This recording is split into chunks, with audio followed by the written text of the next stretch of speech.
Brother Tyler, invite the guests into the lodge and leave the door open so others may join us. Welcome to episode 13 of Follow Me. We are your hosts, Worship Brother Wiley Forrester, and I'm Worship Brother Will Moore. Tonight's episode is brought to you by... The end of the work week vibes for those of us who no longer have to work on Fridays. I still have to work. Yeah, but I don't. Good evening, everyone. It's good to see everyone here this evening. Tonight, we're going to broach a little subject called etiquette. Etiquette. That's one of my favorite topics in all of masonry. I got to teach the etiquette course here in the state of Georgia for roughly 10, 12 years. Almost 12 years. So it's one of my favorite subjects, but it's also one of the most important subjects with what we do. And tonight we're going to work out of our the Georgia version of Masonic etiquette. It was last revised in 2015. I had the good pleasure of working on that project and getting that book sort of up to speed. So for those of you who don't and are Masons in the state of Georgia and have not read Masonic etiquette, please do so. Now, the some of this information, what people don't understand is Masonic etiquette is not written in the Masonic Code. Correct. These are Masonic etiquette is those unwritten rules that you should follow as a Mason. Okay. And upon looking around for some of this stuff in preparation for tonight's episode, we found that states, jurisdictions all over the world have some form of etiquette. And we'll post some of those links later on, onto our Facebook page. I hope that you guys got the information from Tuesday night's show about Lady Liberty.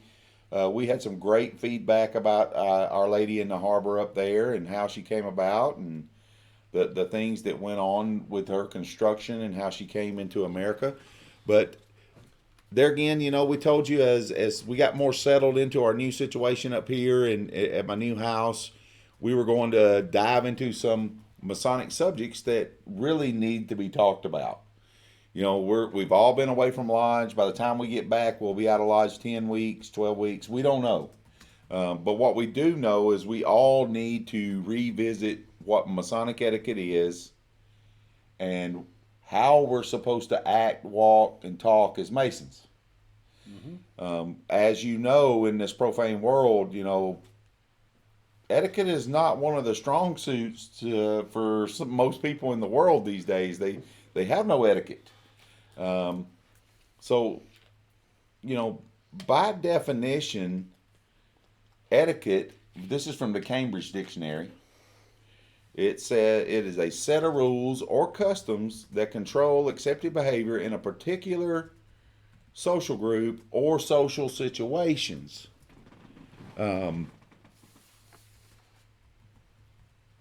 Behavior, oneself, self-possession, the state in which one holds his emotions so they do not lead him astray against his will. Not this will. Not this will, but his will. Correct Masonic behavior means that a Mason will keep his passions circumscribed and maintain control of his emotions in all his dealings with the craft and his fellows and the world at large. Now that's from the etiquette book. Okay. In the Masonic etiquette book that is written for Georgia, there's definitions. They tell you what to do with the altar, how to do Grand Lodge officers, Grand Honors, all of these cool things. But still, it goes back to the beginning. Right. Remember the lecture you received in the preparation room the night of your initiation. There was a lecture that was given to you that told you what the design of this institution was done. We're about making our members wiser, and we want to make them consequently happier in the end, right? So how do we achieve that? Well, let me interject here with something. Our moderator tonight is actually over here at the house doing some work, And he always reminds the crowd every time, but remember, brothers and guests, this is not a tiled meeting, and please govern yourselves accordingly. Absolutely. But with Masonic etiquette, we wanna talk about some of the hardline things that we sometimes we don't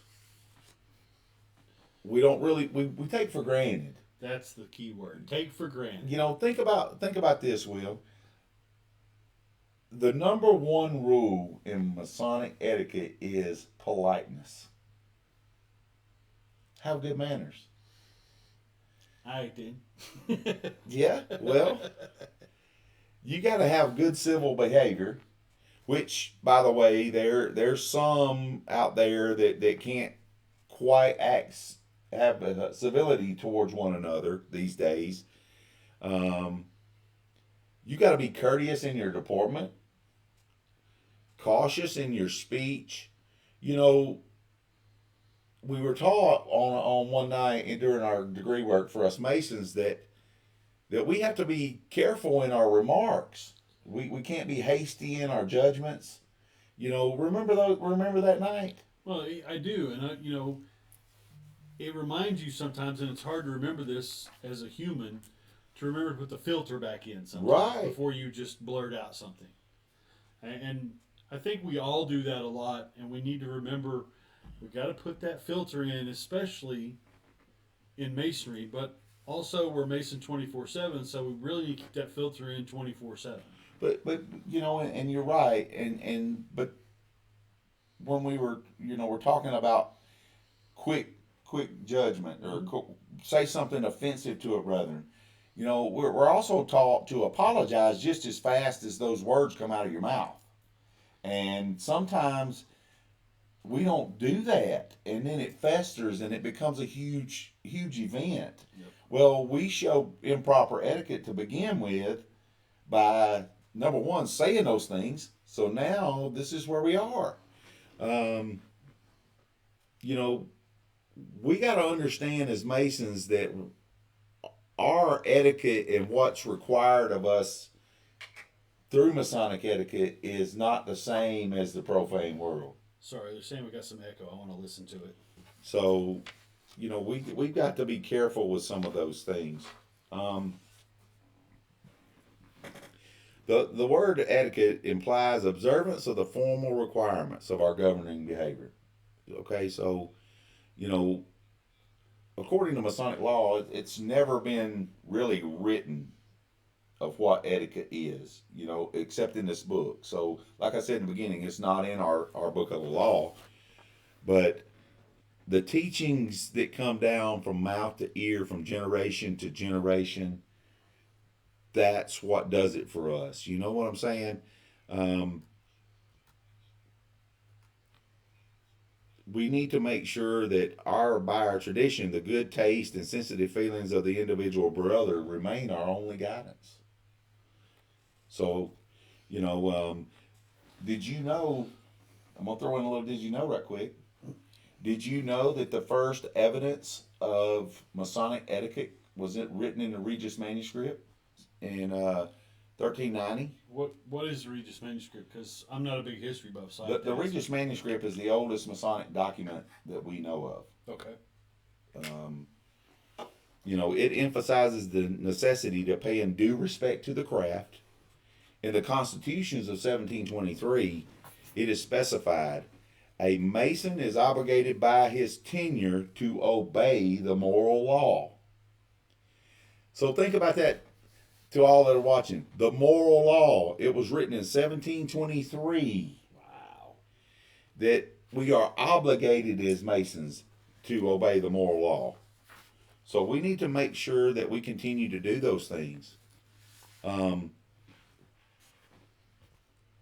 Y'all know in 2018, Grandmaster Wilson put out an edict that was talking about dress and decorum. Right. Okay, so our dress and our decorum in the state of Georgia has gotten out of control. Wiley's opinion. Apparently, it was Grandmaster Wilson's opinion because he put an edict out. I hope the echo is getting better. It's I couldn't hear any. We changed a little bit, so I hope it's everything's going okay. Worst brother Tom Bruce said it sounds good. Okay. But anyway, we're talking about this edict that came out in 2018. And what it was talking about was not being able to wear flip flops, shorts, tank tops, and stuff to a tile meeting. You know, brother, in my opinion, which this show is purely based on mine and Will's opinion, and we share information that is factual that we find or that has already been written. But our opinion of this material is clearly ours. Our decorum in our lodges need to be treated as such with respect and dignity. Walking into a lodge in a pair of flip-flops and a pair of shorts, unless you have a medical problem that requires so. Correct. You know, even if someone come off surgery and they need to wear their sweatpants or whatever, that's fine. Mm-hmm. And I'm not talking. Bring a change of clothes with you if you got to go to lodge and change into your clothes. I drove 60 miles from my job to my lodge for almost a year and kept a change of clothes in my car. Every lodge has a bathroom. I don't know many that's got outhouses still out there. No. So what I'm saying is you don't have to go in a tuxedo and a three-piece suit, but you should dress appropriately for lodge. Right. Okay, I know some of us get off work and we're arriving straight from work. I've changed in my office at work to go to lodge. Decorum is important. You know, used to be you dress like you going to church. Well, most churches allow shorts and flip-flops now, so that's not appropriate. So, you know, most business situations are a little bit different as well. But understand that Masonic decorum is important. You're not to wear a shirt that doesn't have a collar on it. And, you know, if you happen to wear your lodge t-shirt, that's one thing. But things should not be offensive. You know what I'm saying? Absolutely. And I don't think that that's just my opinion. I'm just one who is willing to say this opinion. The Grand Master in 2018 obviously thought it was a big deal. Sorry, we had a couple of brothers who were trying to get the link, so I was busy getting the link out. So, but I got plenty to say tonight. I mean, you don't have to worry about it. You had your 5 seconds of fame on Tuesday. So anyway, you know, we're talking about decorum. Well, you know, Fossil Bluff actually made a good point. This is a touchy subject for many. And it very well may be a touchy subject for many. But, you know, if people went back and looked at Masonic history and heritage, and look how everybody dressed, look how everybody acted. Again, brethren and guests, I'm not talking about putting on a three-piece suit or a tuxedo to go to lodge. But you visited lodges in Maryland. I did. I visited a lodge up in Aberdeen, Maryland, and I went there in a pair of khakis and a button-down shirt because that's all I had with me. I was up there for work. I was working at APG, and I just happened to have a night off, and so I went and visited the lodge. When I went in, everybody was in suits, and they said, "Did you bring a jacket with you?" And I said, "No." And so they found out who I was, where I was from. They allowed me to sit in lodge that night. They did, and they treated me great.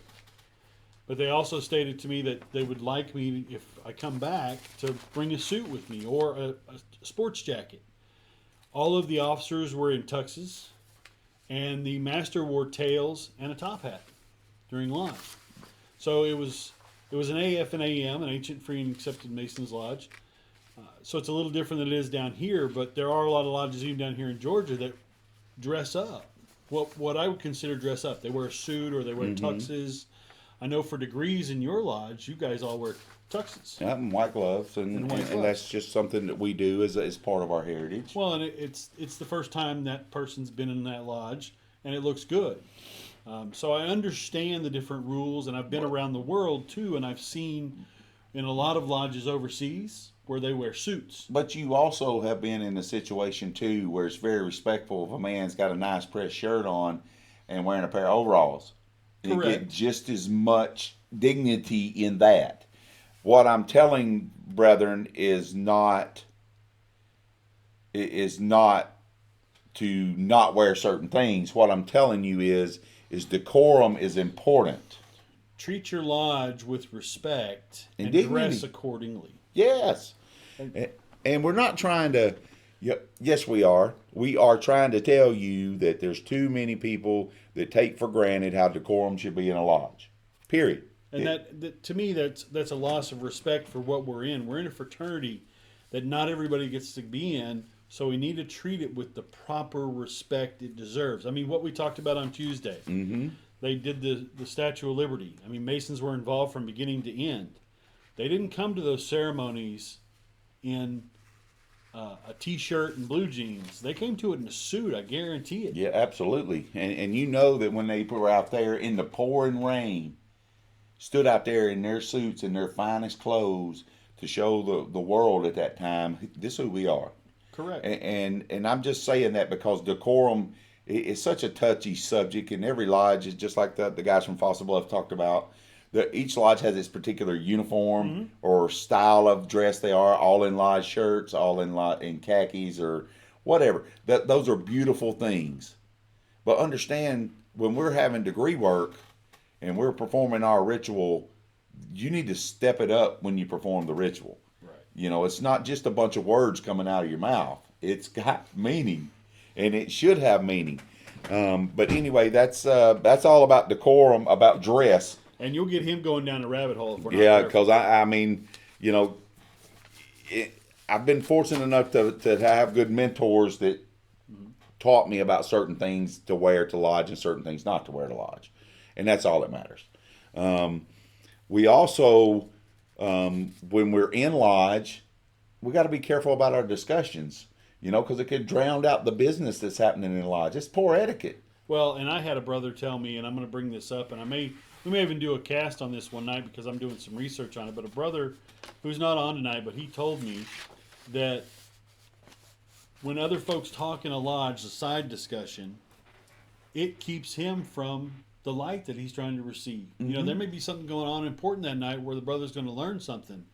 If the two brothers next to him or behind him are talking and drowning out the discussion that's actually supposed to be going on, he's going to miss something that might be very valuable to him. So that's another thing we got to think about too, is who all's listening to this, who all can hear this.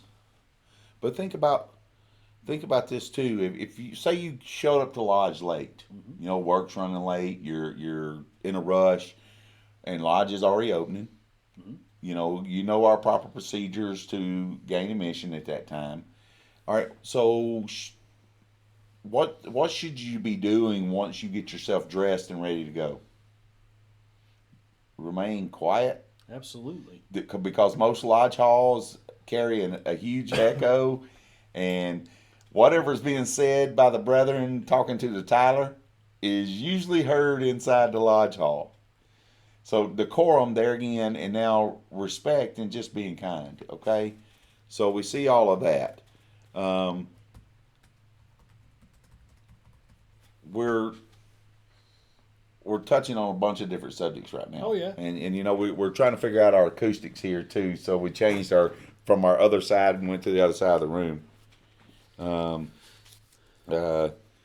So anyway, we know that the Tyler outside is responsible for that. His proper etiquette is to keep that area clean. And he's also to tell guests to be properly attired with how they're supposed to go into the lodge. We know that nobody can enter that lodge, period, without permission of the worshipful master. Correct. Once that door has been closed, even before then, prior to then too, you know, if someone's disruptive or someone's being disrupted at dinner or all that, he can ask them not to come. I mean, it's within his bounds. I would like to talk a little bit about aprons and etiquette. Okay. Yeah, you don't wear it up here like a bib. Correct. But also in some states, and I'm not sure, I know one particular state that does it, but in the state of Georgia, we are to wear our aprons on the outside of our jacket. Okay? They're not to go under our coat.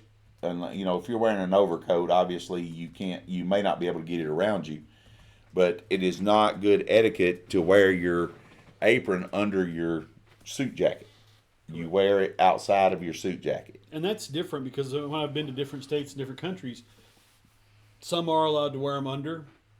A lot of them are made to wear it over. I know here in Georgia when I was wearing a suit to lodge, I always made sure I buttoned my jacket up and then put my apron on because you need to see the apron. Correct.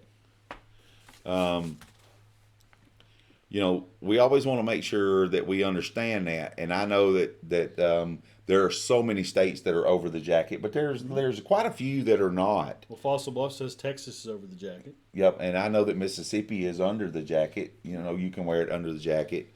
Another thing about Masonic etiquette, you may not know that purple and gold in Georgia is reserved for Grand Lodge officers only, and district deputies, and any representative of the Grand Lodge that is on that particular committee as written by our code. Fossil Bluff had a good question. How would you manage a visitor from a jurisdiction who does it differently? We would, me personally at my lodge, we're not very bashful about saying, hey, we wear our aprons on the inside, or on the outside of our jackets, but understand that we'd be receptive of that brother if he's traveling from another state, because that's how he was taught. You can't ask someone who's visiting you to really change, but just say, hey, brother, here we wear our aprons on the outside. And most of the time, the brother's going to respect the wishes of the jurisdiction he's visiting. Correct, as long as those rules are made known to him. Right, and the worst, to answer the question fully, is if we have the communication with them beforehand, then more likely the brother is to wear it differently and say, because it gives him something to tell when he went home. Hey, right. When I was in that Georgia lodge, hey, they had me wear my apron on the outside of my jacket. Well, I was in Duluth Lodge a couple of months ago, and they had a brother visit from India. Mm-hmm. And he wore his on the outside. He actually had a special collar he had to wear because he was visiting, and they had all this regalia they wore. And one of his big things, and this is kind of a little different thing, but you touched on in the beginning, about their altar. Their altar wasn't in the middle. It was up near the master over in India. So Yep. Just those little differences, and you don't know about them until you talk to someone and ask them. So it does make a difference, and the communication is what it's all about. Keeping that line of communication open. And it's just like, Brother McCannon said that, he's your visitor and your brother, and that's fact. And that leads into, I will address Right Worst Brother Mo's comment, but it's going to read into my next topic that comes right off of what Brother McCannon said. But Right Worst Brother Mo, you're correct. Around the world, it is different. A lot of them wear the things on their sleeves, and they got the big things hanging down, and they wear wide collars for all Masons. Once he obtains Master Mason status. I know in other countries, but I do know in the state of Georgia, for all Georgia Masons, your apron is to be worn on the outside of your jacket. And that's what's cool about this, because doing these studies for these different topics, Wiley and I have learned a lot about other jurisdictions and how they do things, and it's really neat. And if you get time, take time to find a jurisdiction, Mississippi, Alabama, another country, and study how their etiquette, how they do things is different from how we do them in Georgia, and it'll open up your eyes to the different points of view that we don't always see when we just sit in lodges here. Correct, and we become we put blinders on because a lot of Masons will never leave their own jurisdiction. Mm-hmm. They'll never go travel outside their grand jurisdiction and be as fortunate as we have been. And most of our guests that we have on our show have been able to travel extensively and learn from other Masons how their particular etiquette is required of them. I do know that we're talking about leading into the next topic, and it was all about brother. In Masonic etiquette, brother is a title, the number one title. Okay? It doesn't matter. You've heard me say it many times on our show. It doesn't matter where you come from. It doesn't matter, what background you come from. Once you are raised to the sublime degree of Master Mason, the title of brother is the most important title you'll ever receive in Freemasonry. Absolutely. The second most important title is friend. And if we all act as friends and brothers and treat each other with brotherly love and kindness, well, your etiquette will take care of itself. Because now your behavior is going to be proper. You're going to be obeying the moral law. We got to make sure that we obtain and sustain brotherly love and friendship. According to our book and how it's written in our book, brother is neither a sentimental nor familiar form of address, but it's a title as much so as worshipful, right worshipful, most worshipful, and so on. A man does not attend a lodge communication in his capacity as a private individual. Remember that. The man doesn't attend any lodge. It's not for his business sense. That is a huge Masonic etiquette no. You do not advance, and it's also against our code, but you can't go into Freemasonry thinking that you're going to monetarily gain from your experience of being a Mason. Okay? You got to check your ego at the door, because we're all different. And once you cross that threshold, we're all on the level. And we're all on the level, and we're all brethren. Mm-hmm. Brethren is like the it. You're talking about, what's the it factor? The it factor is I get to call men who are not my biological kin brother for the rest of my life. I want to make a couple points there. One, as I was coming up through Masonry, I didn't know how to address, and we'll probably get into this later, but I didn't know how to address any of the Grand Lodge officers. But as long as I addressed them as brother, they didn't mind. Well, and if you travel like I do and travel, you can't remember all the names. I know Right Worshipful Brother Mose had the problem. Pastor and Master Walford's had the same problem. You can't remember everybody's name. Well, but brother is different. Yeah, and in different jurisdictions give different titles to, say, their district deputies or, different stations they hold. They don't all fall into the same realm like Georgia does. So as long as you call someone brother, you're good. Yeah, but the best part is if you can't remember the name, you call them brother. You're good. And to bring that into something that worked for Brother Wiley and I would not have known Wiley had it not been for Masonry. That's right. And he and I have now traveled thousands of miles on the road together, spent a lot of time together.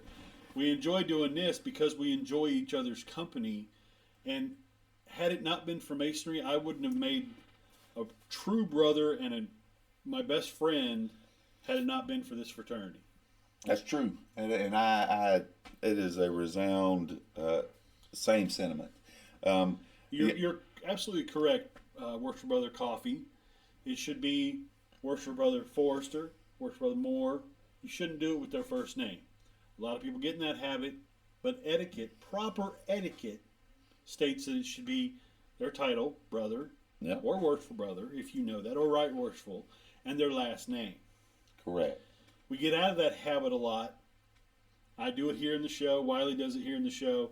We call each other by our first names. Proper etiquette says otherwise. That's right, and it does. We should always try to address that, but we know that we all make that same mistake. Brother Wiley, how you doing? Brother Will, how's it going? We even get caught up in saying Will and Wiley more often than not, but at the end of the day, proper etiquette does state that you should call the brother by his title in his last name, but always can't go wrong with brother. Well, and it's particularly important in lodge. Correct. And the problem is we do that to each other, Worship Brother Will, Worship Brother Wiley, and it carries over into lodge, and we shouldn't do that. We should not be in the habit of that. We don't have a problem calling each other by our first names, but it's disrespectful, in my opinion, to sit in lodge and call someone Worship Brother Wiley. I should say Worship Brother Forrester, because you've earned that recognition. And we also, but it's about practice, and it's about a mind thing, and you get into bad habits. But remember, practice doesn't make perfect. Perfect practice makes perfect. So if you do it all the time, it'll start coming out that way. But I'm not sure that that's a rabbit hole we don't want to go down. Well, Getting someone call him brother anyway is a big thing. Well, thank you, Worship Brother Coffee, for that point. We need to always make sure that we develop with our etiquette is the spirit of brotherly love. Brotherly love. That should be our ultimate goal. We don't want to disrupt the peace and harmony. We say that in our lodges at every single meeting about disrupting peace and harmony. Peace and harmony being the strength. We don't want to disrupt it. So if peace and harmony being the strength, if someone is disruptive or they're negative or they're casting stones, and not as far as their decorum, I mean, they can come in there in a tux and tails and carry a bad attitude. Well, it's just as bad as the rest of it. Well, and it falls back to that old adage of a bad apple in the barrel spoils the whole barrel. And it happens in lodge. If someone, especially the officers, are in a bad mood, it carries through the lodge. It shows itself.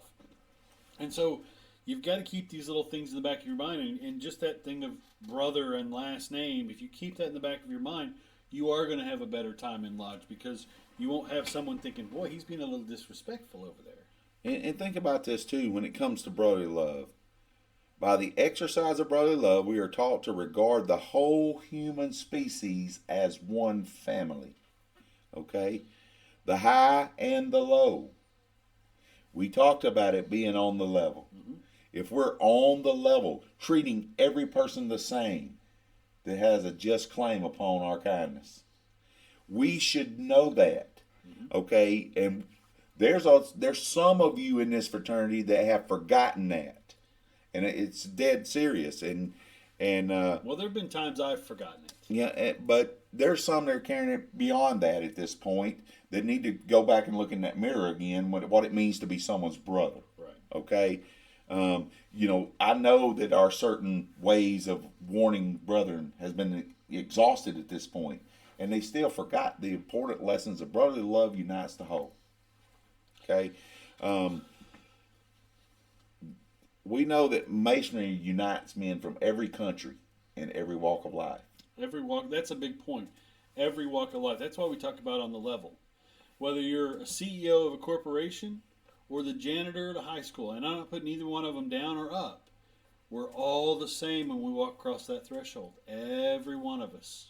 But not only do we take members from different countries, different walks of life, and things like that, but different sects and different, not sex, sect, S-E-C-T, and opinion, and conciliates true friendship among those who might otherwise have remained at a perpetual distance. I.e., the same thing you just said a few minutes ago about if it hadn't been for Masonry, we would have never met. Absolutely. Now, I'm pretty sure that 99% of all Masons, unless you're family-oriented, live in the same small town, you would have never met had it not been for Freemasonry. Period. Mm-hmm. And it's a fact. And Freemasonry and what its teachings are should have changed your life. But what we forget is the lessons that you were taught when you came in about how to walk, act, and talk. That gave you your etiquette lesson of how to be.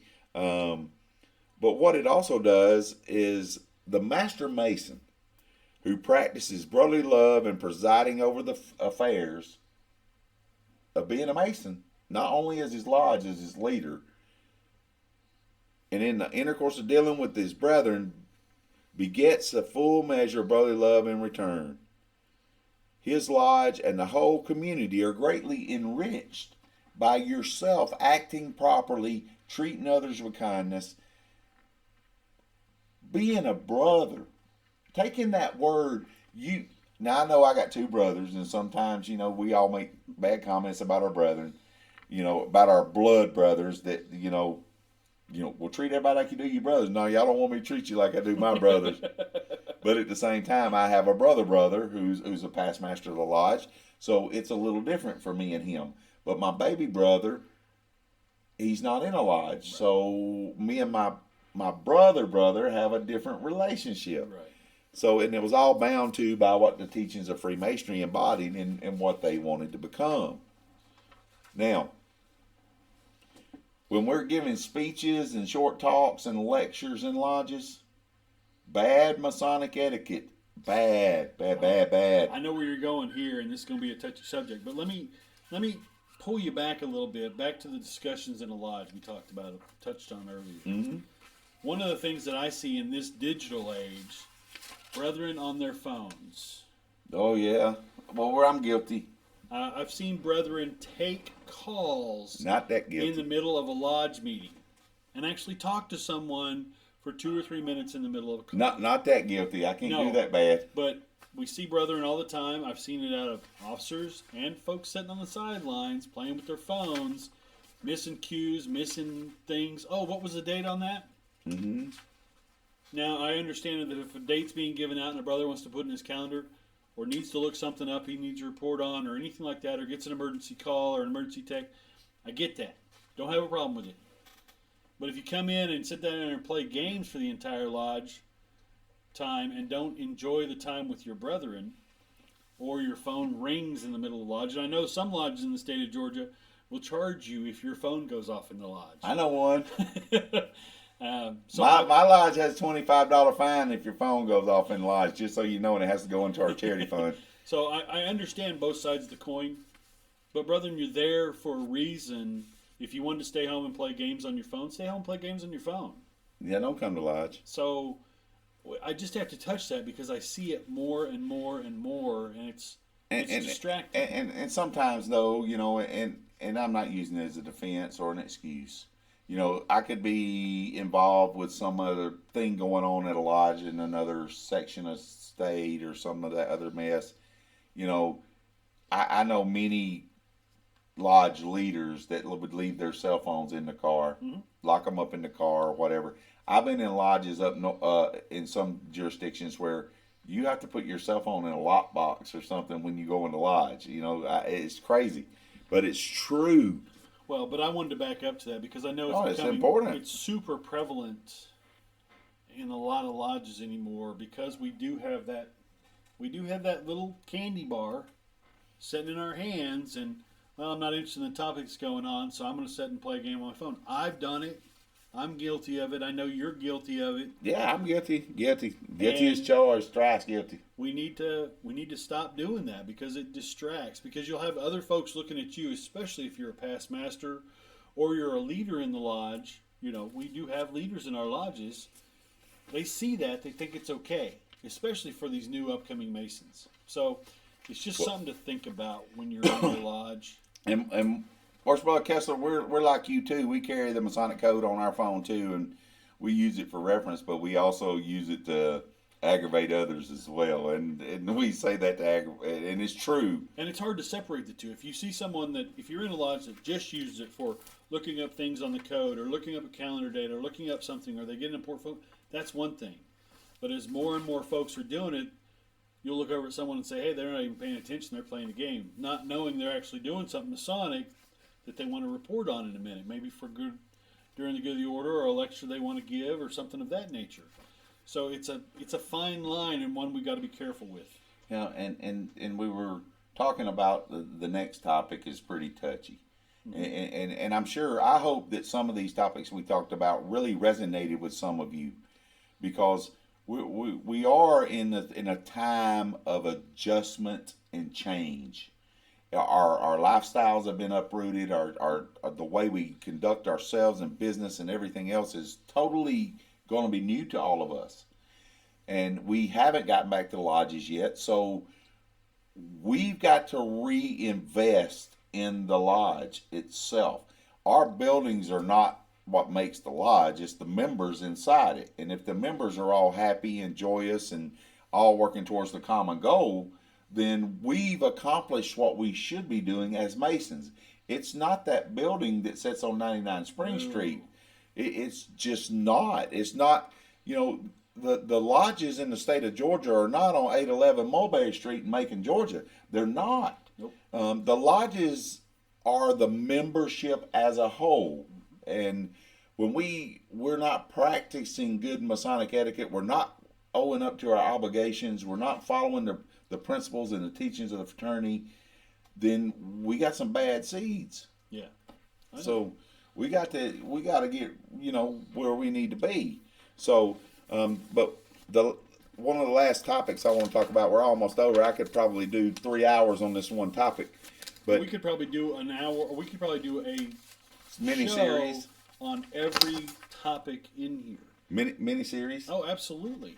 But here's the one that's big for me, and it was taught to me 23 years ago. God, you're old. And yes, I am. and it's so important right now. It's important when people just blurt out certain things in certain life situations. If you're in there giving a speech or a short talk, remember, keep the talk short, unless you're me, and then I'm going to talk half the night.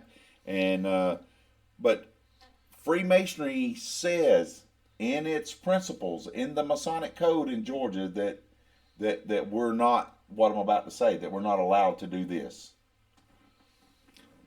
We should avoid all involvements in political subjects and religious sectarianism. No political or religious distinction should ever limit its charity. Think about what I just said. What I'm saying in layman's terms for all of you that are listening is that when we walk into a lodge and we're giving a statement, we giving a statement, or we should, our speech in there, a lecture, you should not be talking politics and religion. We're a fraternal organization. A brotherhood. Yes, a brotherhood. Well, and so what you're saying, in a nutshell, is I don't care, once I cross that threshold, whether you're Republican, Democrat, Independent, Baptist, Catholic, Doctor, Buddhist, lawyer, Hindu. I don't care. We don't. It's that should not matter to me, because we all had to believe in one supreme being, in some revelation of his will, and the immortality of the soul to become a master mason. That is a fact. So why should it matter what your belief system is, as long as you believe in the one? I don't care who you vote for. Vote for Republican, Democrat. I don't care. That doesn't have any... Just because I don't like your government official don't mean that, whatever. It has no relevance on the law. It has nothing to do with our fraternity. Correct. Period. And I know that sounds hard, but it's improper Masonic etiquette, and it's just downright wrong to talk politics and religion in a Masonic lodge. Well, because those two subjects, more than any other subjects, will disrupt peace and harmony in a lodge, hands down. And it divides the world. Mm-hmm. The one place you're supposed to go for peace and harmony, being its number one rule, yep, brotherly love prevails, we're not going to do it.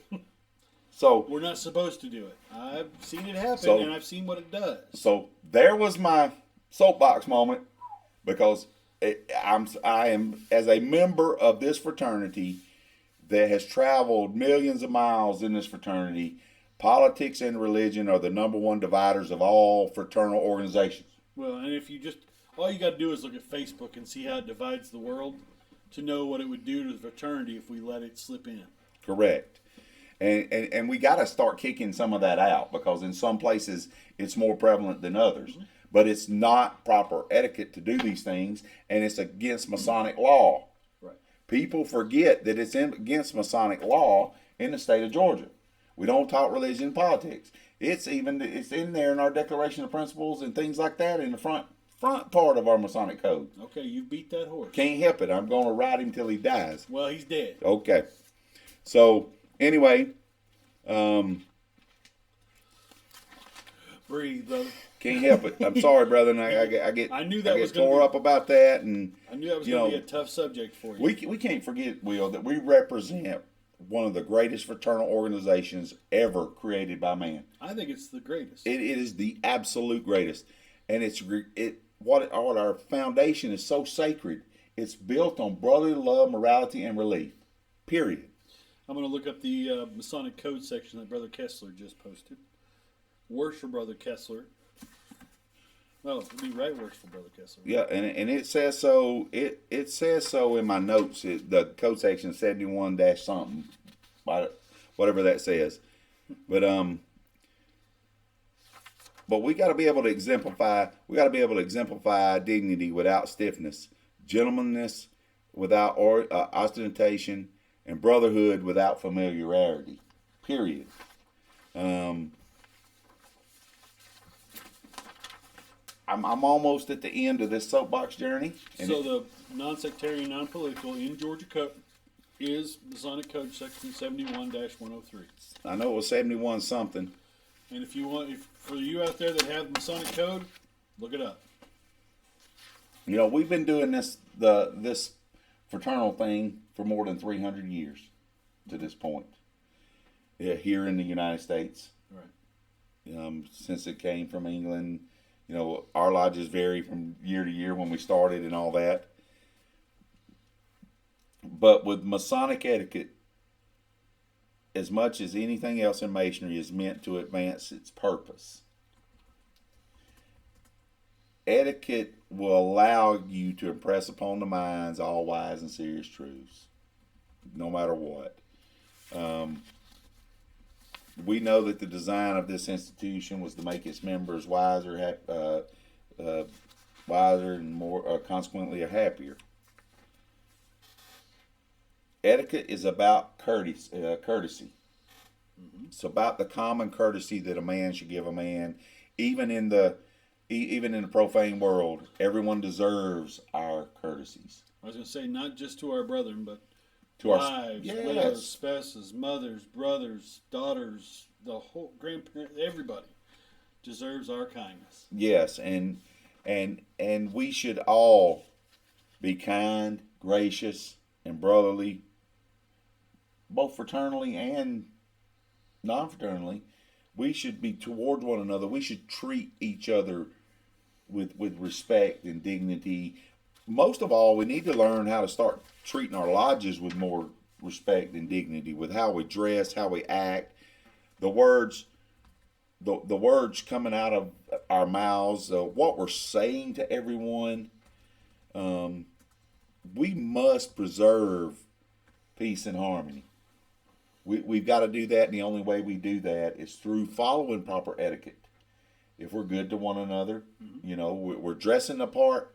You know, you got to dress for the job you want, not the one you got. You know what I'm saying? I know that sounds crazy, but it's the truth. It is. But we got to, that's all I got about Masonic etiquette. I'm sure that... there's a lot more to Masonic etiquette. Yes. And we can go deeper. We may do some little sub-recorded shows in the future where we just put out some facts. But we want to touch on this because we know that in a few weeks we'll all be going back to lodge again.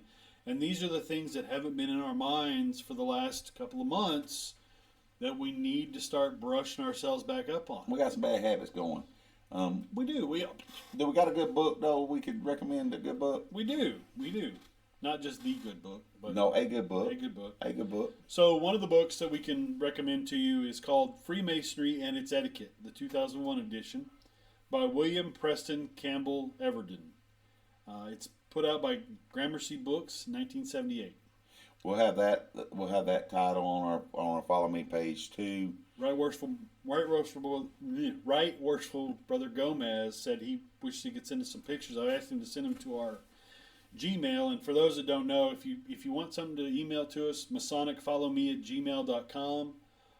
You can always send them to our Facebook, whatever, and we will look through them and post whatever. I got some quotes for tonight, of course, like we always do. Do you have one from our president? No, not tonight. I haven't found another good one yet that I wanted to share with our topic relation tonight. But before you do that, I want to remind everyone who's here, if you have not subscribed, please subscribe. If you have subscribed, we appreciate it. We actually crossed the 300 subscriber threshold. That's big. 5.5 weeks, 300 subscribers. We couldn't do it without you. That doesn't happen until a channel is usually in its third or fourth month. We're 5.5 weeks in. Correct, and we want to see this thing continue to grow. So please click the like and subscribe buttons. Click the notification bell, and you'll get notified when we come up with another show or we post another recorded episode. We've also got a Facebook page. We have an Instagram page I've got to get better at, and we have a Twitter page. And so to close us out with our quotes tonight, we got 3 of them. I'll do the first one. And okay. To be of good quality, you have to excuse yourself from the presence of shallow and callow-minded individuals. That's a thinker right there. Think about that. To be of good quality, you have to excuse yourself from the presence of shallow and callow-minded individuals. Well, politeness and consideration for others is like investing pennies and getting back dollars. Isn't that awesome? Thomas Sowell. And good manners and kindness are always in fashion. And of course, the two he said were anonymous. We're not anonymous people. Nah, we don't like anonymous. Anonymous is bad. But in closing, thank you all again for joining us tonight. We'll see you again on Tuesday. It'll give us a few days. Now that there's becoming some normalcy in my life again, and we can really start hitting some research, we really want to go back over the next few weeks and try to put together something for the 1918 and 1919 Grand Lodge sessions. I'm trying to get some notes, and I want to share some things with some folks who have asked us about them. And you're looking at some Great Depression stuff, right. and we're just trying to really work for it and try to get you some education, some history going. Yeah. And that's really big for us. But until Tuesday night, thank you for spending time with us again this week, both Tuesday and today. And always remember, and Right Worth Brother Gomez said it, one word sums it up: respect. Respect everyone. And be excellent to each other. Good night. good night.